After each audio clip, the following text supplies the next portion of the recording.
Hi everyone, Ben here from Full Scope Freelancer. We've got another great update to the platform for you today. This time it's about your website and funnel analytics. We all need to know how many people are coming to our website. What are they doing when they're there? Are they purchasing? Are they opting in? Is this funnel working? All those questions can now be answered through our new analytics layout. So if you go to Sites in your account and head to Analytics here at the top, you can now filter through all your websites and funnels and see what kind of traffic you've been getting. As you can see here, you can see the page views. You can see the amount of opt-ins to any forms or surveys or calendars you have on those pages.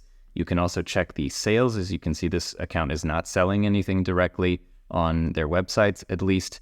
And then you can also see the conversion rate. And at the top right here, you can also filter by a certain time period, the last week, the last 14 days. You can choose a custom time period.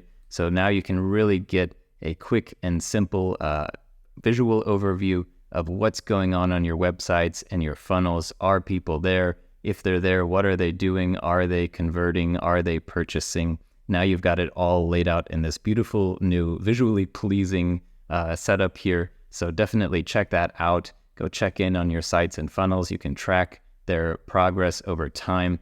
If you have any questions about this, just let our support team know in the support portal inside of your account, and we'll see you in the next update video.